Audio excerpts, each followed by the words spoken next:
प्यारे विद्यार्थियों, आज की इस क्लास में हम सब वाक्य के संदर्भ में चर्चा करेंगे। तो सबसे पहले शुरुआत करने से पहले मैं आपको बताना चाहूंगा कि वाक्य जो है ये व्याकरण के प्रमुख अंग जो हैं उनमें जगह पाता है। व्याकरण के अंगों की बात करें तो सबसे छोटी इकाई के संदर्भ में बात करें वर्ण होता है। वर्णों से मिलकर ही बनते हैं शब्द, वर्णों से मिलकर ही बनते हैं शब्द। और शब्दों या पदों, शब्द या पद की बात करें, इनका मेल आप मान सकते हो वाक्य। अब यहां दो बातें आप को जाननी होंगी। शब्द वर्णों के योग से बनता है, जबकि पद है ना, वाक्य में अगर आप किसी स्वतंत्र शब्द का प्रयोग कर देते हो तो वहां वो शब्द न रह करके क्या बन जाता है, पद बन जाता है। तो शब्दों या पदों के मेल से बनता है वाक्य। तो यहां अपन वाक्य की बात करेंगे और वाक्य क्या हो गया, व्याकरण का प्रमुख अंग हो गया। अब व्याकरण के अंग के अंतर्गत वाक्य के संदर्भ में अपन चर्चा करेंगे। सबसे पहले इसकी परिभाषा। परिभाषा के संदर्भ में बात की जाए तो सार्थक शब्दों का व्यवस्थित समूह, यानी शब्द जो हैं वो सार्थक होने चाहिए और उन सार्थक शब्दों का हमें क्या बनाना है, समूह। लेकिन वो समूह भी कैसा होना चाहिए, व्यवस्थित होना चाहिए। वो व्यवस्थित समूह साथ ही वो अपेक्षित अर्थ की पूर्ति भी करता हो, यानी शब्दों के मेल से, पदों के मेल से वाक्य बनेगा और वो वाक्य अपना अपेक्षित अर्थ पूरा करे तो ही वो वाक्य है। यानी वाक्य शुद्धिकरण में ये विशेष हैं ये बातें। वाक्य शुद्धिकरण की बात करें तो वाक्य शुद्धिकरण के लिए कुछ प्रमुख आवश्यक तत्व या कसौटियां होती हैं जिनके बारे में हम आगे चर्चा करेंगे। एक बात और विशेष बात, व्यवहारिक रूप में या भावार्थ के आधार पर भाषा की लघुत्तम इकाई के संदर्भ में अगर आपसे पूछा जाए तो आपका जवाब होना चाहिए वाक्य। भावार्थ के आधार पर भाषा की लघुत्तम इकाई वाक्य होता है। अब इकाइयों की बात करें तो इकाई के संदर्भ में हम चर्चा करेंगे भाषा की सबसे छोटी इकाई या भाषा की लघुत्तम इकाई क्या है, वर्ड। भाषा की लघुत्तम इकाई क्या है, वर्ड। लघुत्तम इकाई वर्ड। अब इसी प्रश्न को ऐसे पूछ लिया जाए कि मौखिक भाषा की लघुत्तम इकाई या मौखिक आधार पर भाषा की लघुत्तम इकाई की बात करें तो उसका जवाब आपके पास वर्ण न रह करके क्या हो जाएगा, ध्वनि। मौखिक आधार पर भाषा की लघुत्तम इकाई क्या है, ध्वनि। और आपसे पूछ लिया जाए लिखित आधार पर भाषा की लघुत्तम इकाई तो लिखित आधार पर आपका जवाब होना चाहिए वर्ड। तो दो प्रश्न, अलग अलग प्रश्न बन गए। मौखिक आधार पर भाषा की लघुत्तम इकाई की बात करें तो ध्वनि, ध्वनि निकलती है मुख से। और लिखित आधार पर भाषा की लघुत्तम इकाई की बात करें तो वर्ण, यानी वर्णों को अपन क्या करते हैं, लिखते हैं, लिपिबद्ध करते हैं। तो लिखित आधार पर हो गया वर्ण और मौखिक आधार पर हो गई ध्वनि। अब अर्थ के आधार पर देखा जाए तो वो इकाई है शब्द, यानी शब्दों का अर्थ निकलता। तो अर्थ के आधार पर भाषा की लघुत्तम इकाई क्या हो गई, शब्द। और जैसा कि मैं बता चुका हूं कि व्यवहारिक रूप में देखा जाए या भावार्थ के आधार पर भाषा की लघुत्तम इकाई तो वो प्रश्न बना आपके सामने, उसका जवाब हुआ वाक्य। अब बात करेंगे वाक्य के आवश्यक तत्व या कसौटियां। ये सब पढ़ने से पहले एक बात बताना चाहूंगा कि वाक्य शुद्धिकरण और शब्द शुद्धिकरण ये दोनों महत्वपूर्ण टॉपिक जो हर एक एग्जाम में, यानी कंपटीशन एग्जाम की बात करें, प्रतियोगिता परीक्षाओं की बात करें तो उनमें ये निश्चित रूप से आपके सामने होगा, भविष्य में भी काम आएंगी ये बातें। तो मैं बताना चाहूंगा कि वाक्य की कुछ आवश्यक तत्व या कसौटियां होती है जिस आधार पर हम वाक्य शुद्धता को पहचान सकते हैं, यानी वाक्य शुद्ध है या अशुद्ध है। इस बात की जानकारी हमें आवश्यक तत्वों के बारे में पता है तो ही कर पाएंगे। तो वाक्य की कुछ आवश्यक तत्व हैं या कसौटियां हैं, वो उनमें अगर बात करें, पहला है आकांक्षा। आकांक्षा की बात करें तो कोई भी वाक्य अगर उसमें आकांक्षा का अभाव है तो वाक्य क्या है, अशुद्ध है। आकांक्षा का पता हमें कैसे चलेगा, वाक्य में जानने की इच्छा शेष न रहे। कोई भी वाक्य आपके सामने है, उस वाक्य के अंतर्गत वो वाक्य पढ़ने के बाद भी अगर आप कुछ और जानना चाह रहे हैं उस वाक्य के संदर्भ में, तो इसका मतलब उस वाक्य में आकांक्षा की कमी है, आकांक्षा का अभाव है। और आकांक्षा का अभाव है तो वो वाक्य उस कसौटी पर खरा नहीं उतर रहा, और उस कसौटी पर खरा नहीं उतर रहा तो वाक्य क्या है, अशुद्ध है। जैसे एक एग्जांपल के रूप में देखो, मोहन ने कहा, ये वाक्य है, मोहन ने कहा, परंतु ये अपेक्षित अर्थ को पूरा नहीं कर रहा। यानी मोहन ने क्या कहा, वो बात जानने की इच्छा अपने मन मस्तिष्क में उठ रही है। तो इसका मतलब ये क्या है, ये आकांक्षा का अभाव होने के कारण वाक्य क्या है, अशुद्ध है। तो इस तरह की आकांक्षा का अभाव अगर कहीं भी किसी भी वाक्य में देखने को मिले तो वाक्य क्या होगा, अशुद्ध होगा। इसी वाक्य को मैं ऐसे लिख दूं, मोहन ने कहा कि तुम जाओ। इसी वाक्य को इस रूप में लिख दिया जाए तो ये क्या हो गया, वाक्य शुद्ध हो गया। वाक्य शुद्धिकरण की बात करें तो यहां वाक्य में आकांक्षा की जो कमी थी कि मोहन ने कहा, क्या कहा, वो बात हम जानना चाह रहे थे, वो जानने की इच्छा शेष बची हुई थी, तो वो इच्छा यहां क्या हो गई, पूरी हो गई। और इस आधार पर ये वाक्य क्या हो गया, शुद्ध हो गया। यानी इस समय ये वाक्य आकांक्षा की कसौटी पर भी खरा उतर रहा है। अगला जो तत्व है उसकी बात करेंगे, अन्वय। अन्वय की बात करें तो अन्वय का शाब्दिक अर्थ होता है मेल। मेल, मेल किस आधार पर, वाक्य कोई भी आप देख रहे हो, कोई भी वाक्य आप देख रहे हो, उसमें व्याकरण की दृष्टि से उचित मेल होना चाहिए। अगर व्याकरण की दृष्टि से उचित मेल अगर नहीं है तो वो वाक्य क्या है, अशुद्ध होगा। जैसे मोहन की माता तेज दौड़ता है। मैंने यहां इस उदाहरण को आपके सामने रखा, मोहन की माता तेज दौड़ता है। अब यहां बात करेंगे, आप वाक्य पढ़ते ही समझ गए होंगे कि वाक्य क्या है, सही नहीं है, वाक्य क्या है, अशुद्ध है। अशुद्ध है तो इसमें कौन सा आवश्यक तत्व नहीं देखने को मिला है, कौन सी कसौटी पर खरा नहीं उतर पा रहा। तो देखेंगे यहाँ पे कि मोहन की माता तेज दौड़ता है, दौड़ता है, ये क्रिया पुल्लिंग, ये क्रिया पुल्लिंग के लिए आई। अब यहां देखेंगे कर्ता पुल्लिंग होना चाहिए तो सही है। अगर यहाँ क्रिया तो है पुल्लिंग की और कर्ता की बात करें मोहन की माता, यहाँ कर्ता क्या है, माता। किसकी माता, मोहन की माता। मोहन की माता यहाँ क्या है, कर्ता, और माता क्या है, स्त्रीलिंग। तो स्त्रीलिंग कर्ता के लिए क्रिया भी क्या होनी चाहिए, स्त्रीलिंग ही होनी चाहिए। परंतु यहाँ स्त्रीलिंग कर्ता के साथ पुल्लिंग क्रिया का प्रयोग हुआ है, तो इसका मतलब ये व्याकरण की दृष्टि से सही मेल नहीं खा रहा। और यहां उचित मेल नहीं होने के कारण इसमें अन्वय या अन्विति की कमी है।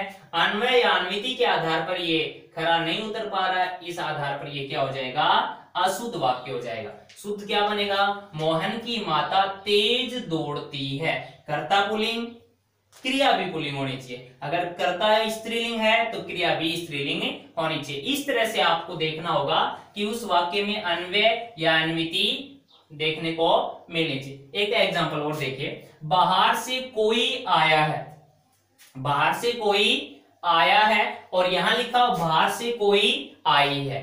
तो आई है, ये क्रिया किसके लिए आ रही है, स्त्रीलिंग कर्ता के लिए आ रही है। इसमें कर्ता की बात करें तो कौन है, कोई। कोई यहां क्या है, अनिश्चयवाचक सर्वनाम। विशेष है बात, ध्यान देना, अनिश्चयवाचक सर्वनाम ये कर्ता के रूप में देखने को मिल रहा है। ये किस रूप में देखने को मिल रहा है, कर्ता। आने की क्रिया किसके द्वारा की जा रही है, कोई। कोई क्या है, अनिश्चयवाचक सर्वनाम, यानी निश्चित पता नहीं आने वाला कौन है, इसलिए ये इसको हमने किस में रख दिया है, अनिश्चयवाचक सर्वनाम। एक विशेष बात, अनिश्चयवाचक सर्वनाम के साथ हमेशा पुल्लिंग एक वचन की क्रिया ही प्रयुक्त होती है। अब बात करें, कोई अनिश्चयवाचक सर्वनाम है परंतु यहां इसके साथ क्रिया है वो स्त्रीलिंग क्रिया प्रयुक्त हुई है। कोई आई है मतलब स्त्रीलिंग क्रिया है, तो इसका मतलब ये अशुद्ध वाक्य है। इस वाक्य को शुद्ध करने के लिए हमें किस रूप में लिखना होगा? बाहर से कोई आया है पुल्लिंग क्रिया एक वचन, यानी सीधे शब्दों में एक विशेष बात, अनिश्चयवाचक सर्वनाम के साथ सदैव पुल्लिंग एक वचन की क्रिया प्रयुक्त होती है। तो इस तरह से कर्ता और क्रिया में यहाँ सही मेल नहीं है, और सही मेल न होने के कारण इसमें अन्वय का अभाव होने के कारण ये भी क्या है? अशुद्ध वाक्य है। तो वाक्य शुद्धता के लिए हमें अन्वय का भी ध्यान रखना पड़ेगा। बात करते हैं अगला तत्व, सन्निधि शाब्दिक अर्थ समीपता कह सकते हो या निकटता कह सकते हो। सीधे शब्दों में वाक्य में प्रयुक्त पदों के बीच उचित निकटता या विराम होना चाहिए। कोई भी वाक्य हम लिख रहे हैं, उस वाक्य के अंतर्गत जो वाक्य में प्रयुक्त पद हैं उन पदों के बीच उचित निकटता होनी चाहिए। उचित निकटता की बात करें, जैसे एक उदाहरण के रूप में मोहन पुस्तक पढ़ता है। अब मोहन पुस्तक पढ़ता है, यहां आप देख पा रहे हो कि मोहन, उसके बाद पुस्तक, अगला पद क्या है? पुस्तक। इन दोनों पदों के बीच बहुत ज्यादा अंतराल या गैप कह सकते हो वो आ गया। अब ये इतना गैप नहीं होना चाहिए किसी आगे। पुस्तक और पढ़ता जो पद हैं उनके बीच कम अंतराल है, और ताव पढ़ता और है के बीच कम अंतराल है। ये अंतराल जो है, ये अंतराल यहां नहीं देखने को मिल रहा। तो इसका मतलब सामान्य अंतराल नहीं है। सामान्य गैप जो होना चाहिए पदों के बीच वो यहां नहीं है, आवश्यकता से अधिक गैप है। अगर आवश्यकता से अधिक अंतराल नहीं है तो भी वो वाक्य क्या है? उसमें सन्निधि का अभाव, और सन्निधि का अभाव है तो भी वो वाक्य क्या है? अशुद्ध है। अब एक उदाहरण के रूप में आप देखिए, जैसे मैंने लिख दिया राम तेज दौड़ता है तो वाक्य, परंतु ये अशुद्ध वाक्य है। अशुद्ध वाक्य के पीछे कारण क्या है? यहां जो वाक्य में प्रयुक्त पद हैं उन पदों के बीच जो निश्चित गैप होना चाहिए वो गैप नहीं है। इसका मतलब ये क्या है? अशुद्ध वाक्य है। इसी को अगर आप ऐसे लिख देते तो ये आपका क्या हो जाता? सही हो जाता, क्योंकि इनके बीच निश्चित क्या है? गैप है। और इस आधार पर ये क्या है? सन्निधि का अभाव अगर पाया जाए तो वाक्य क्या होगा? अशुद्ध होगा। अगला पद है पदकर्म। अगला तत्व है अपना पदकर्म। पदकर्म यानी पदों का कर्म जो है वो सही होना चाहिए। अब पदकर्म की बात करें तो वाक्य में पदों का कर्म उचित होना चाहिए। अब देखिए, एक उदाहरण से समझिए, पति को हिलाकर दवा पिलाओ। इस वाक्य में पद प्रयुक्त हुए हैं, परंतु पदों का कर्म हमें यहाँ सही देखने को नहीं मिला, या फिर ये वाक्य अजीब लग रहा है। इसका मतलब ये वाक्य क्या है? इसमें कोई ना कोई कमी है, किसी न किसी आवश्यक तत्व का क्या है? अभाव है। वो क्या है? आप देखिए, ये वाक्य अशुद्ध है। मैंने आपको बता दिया ये वाक्य अशुद्ध है। आप भी थोड़ा सा समझ पा रहे होंगे कि इस वाक्य का शुद्ध रूप क्या होगा। इस वाक्य का शुद्ध रूप क्या होगा? पति को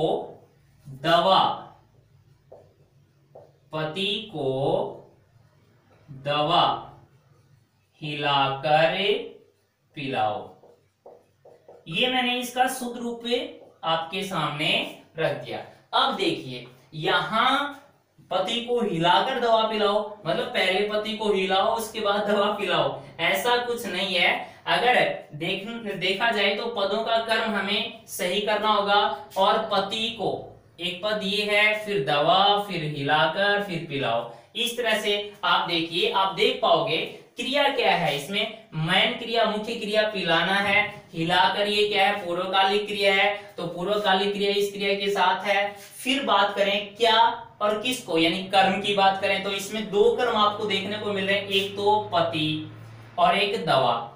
अब दो कर्म वाक्य के अंतर्गत आपको देखने को मिल रहे हैं, तो उन दोनों जो कर्म हैं उनका कर्म भी सही होना चाहिए। अब देखिए ये आपको पता होना चाहिए कि कर्म दो होते हैं, एक मुख्य कर्म और एक गौण कर्म, एक मुख्य कर्म और एक गौण कर्म। अब बात करें मुख्य कर्म की और गौण कर्म की। मुख्य कर्म हमेशा निर्जीव रूप में देखने को मिलता है और वो यहां आप देख रहे हो दवा के रूप में नजर आए, परंतु यहां देखिए आपको दवा और पति को, मुख्य और जो गौण कर्म है उन दोनों के बीच में एक बाधा देखने को मिल रही है। इसका मतलब है ये गलत हो गया, ये दोनों कर्म साथ साथ आएंगे, एक मुख्य कर्म होगा और एक गौण कर्म होगा, तो ऐसा यहां देखने को नहीं मिला। इस आधार पर ये क्या हो गया, गलत हो गया या अशुद्ध वाक्य हो गया। या फिर कहें कि खरगोश को काटकर गाजर खिलाओ, ये वाक्य भी क्या है, अशुद्ध है। इसका शुद्ध रूप क्या होगा, खरगोश को गाजर काटकर खिलाओ। तो इस तरह से पदों का कर्म हमें देखना होगा। पदों का कर्म अगर सही है तो वाक्य शुद्ध, अन्यथा वो अशुद्ध है। अगला पद है अपना योग्यता। योग्यता के संदर्भ में बात करें तो वाक्य, कोई भी वाक्य आप देख रहे हो उसमें अर्थ प्रकट करने की योग्यता होनी चाहिए। अगर किसी वाक्य में अर्थ प्रकट करने की योग्यता नहीं है तो वाक्य क्या है, अशुद्ध है। एग्जाम्पल के रूप में देखिए, उदाहरण के रूप में लिख दिया मैंने, राधा चींटी का दूध निकाल दिया। सबसे पहले देखो सब कुछ ठीक नजर आ रहा होगा आपको, सारे वाक्य में प्रयुक्त जो पद हैं या शब्द हैं वो सारे के सारे सार्थक है और उनका जो समूह हमने बनाया वो समूह भी क्या है, व्यवस्थित है। परंतु एक कमी आपको देखने को नजर आ रही होगी, वो यानी इसमें एक आवश्यक तत्व की कमी है, उस कसौटी पर ही खरा नहीं उतरा, यानी इसमें योग्यता नहीं है। योग्यता का अभाव बोले तो सीधी सी बात है, चींटी जो है वो दूध देने की योग्यता नहीं रखती, चींटी में दूध देने की योग्यता नहीं है। अगर हमने इस चींटी की जगह यहाँ गाय या भैंस रख दिया होता तो अब क्या बने, राधा भैंस का दूध निकाल दे, तो ये वाक्य क्या हो जाता, शुद्ध हो जाता। क्यों, क्योंकि भैंस में दूध देने की योग्यता है। तो ये योग्यता भी आपको उस वाक्य के अंतर्गत देखने को मिलनी चाहिए। अगर वाक्य में योग्यता देखने को मिल रही है तो इसका मतलब वो सार्थक है। दूसरा एक उदाहरण मैं आपको दूं कि मोहन डीजल से स्नान करता है। अब डीजल में कहने का मतलब स्नान करने, यानी स्नान करने की बात करें तो उसमें योग्यता देखने को नहीं मिली, डीजल से कभी स्नान नहीं किया जा सकता। बात करें अगर डीजल की जगह जल या पानी की बात करें तो वो क्या हो जाता, योग्यता देखने को मिल जाती और वो आपका वाक्य क्या हो जाता, शुद्ध हो जाता। तो इस तरह से वाक्य की आवश्यक कुछ प्रमुख तत्व और कसौटियां आप देख पा रहे हो। इन वाक्य की आवश्यक तत्वों के बारे में आपको जानकारी होनी चाहिए, तभी आप वाक्य की शुद्धता और अशुद्धता के बारे में जान सकते हो। तो ये कुछ सामान्य बातें, मैं आशा करता हूं कि ये सब बातें आपको समझ आई होंगी। बाकी हम पढ़ेंगे अपनी अगली क्लास में। धन्यवाद।